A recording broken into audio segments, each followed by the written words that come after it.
Hello friends, Christian Carter from Radius Financial Group, and today we're going over a topic that we get asked all the time, especially from potential first-time home buyers, and that is what is a non-occupant cosigner and how do I go about using them? So today we're going to go into everything you guys need to know about using a non-occupant cosigner. So let's get right into it. All right, so first up on our list here is what is a non-occupant cosigner? Well, a non-oc cosigner is someone who helps you qualify for a mortgage by co-signing on the loan, but doesn't plan on living in the home, right? Now, typically this can be a family member, friend, etc., anyone like that, rich uncle if you have one. But essentially, it's someone who is going to help you qualify for a mortgage, but they don't plan on living in the home themselves. So they might own a home themselves, they might rent, whatever, but they will not plan on living in the home with you. Okay, next up, why would someone need a non-occupant cosigner? Pretty self-explanatory here, but we're going to answer it anyway.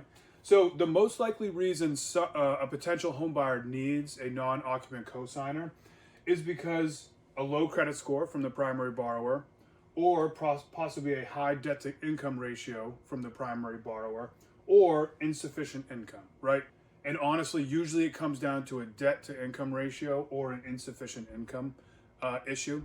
And a lot of times we bring on a non-occupant cosigner in order to bump up the primary borrower's purchasing power, right? So quick example here. Let's say a potential home buyer goes through the pre-approval process and they find out that they can buy a $200,000 home, right?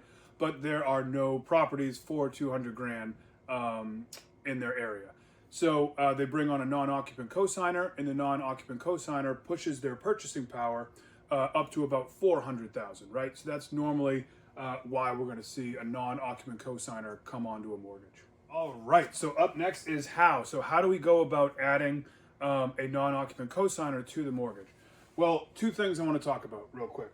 First of all is identifying a suitable cosigner. So earlier we talked about that rich uncle, right? If you have one of those, that's a great cosigner. But ideally, a cosigner is someone who has some nice stable income, low debt, and most importantly, someone who is willing to co-sign for you on a mortgage, right? After that, you really want to discuss expectations, right? So the first thing being essentially whoever is the non-occupant cosigner who is willing to co-sign for you on a property, they need to know that they're going to be obligated on this mortgage as well. Meaning, if the primary borrower does not pay their mortgage or is late or anything like that, that's going to negatively affect the primary borrower's credit as well as whoever the cosigner is.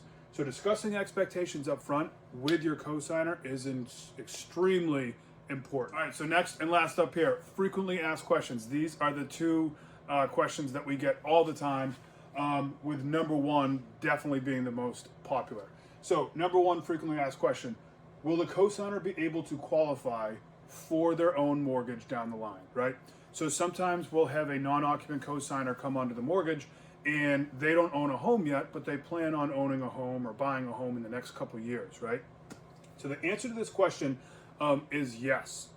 And how we do this is that, let's say I'm buying a home and I bring my brother on to as a non-occupant cosigner to help me buy that home, right?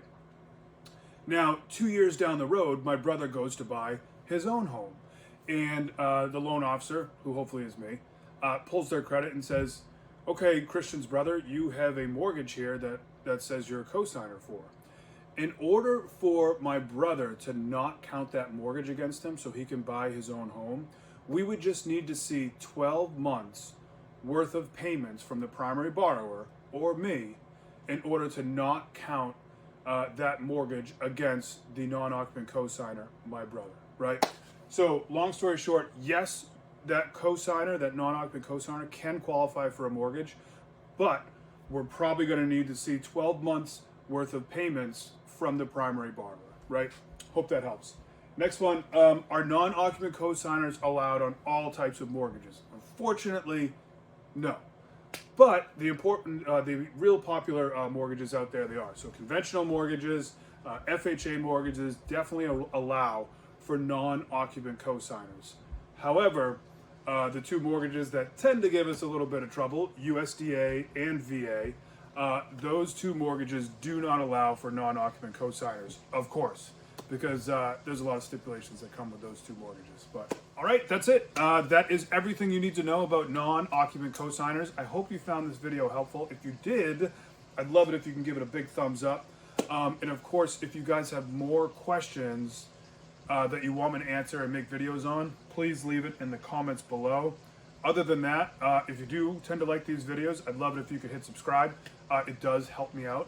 Other than that, I will talk to you everyone later, and have a good one. See ya.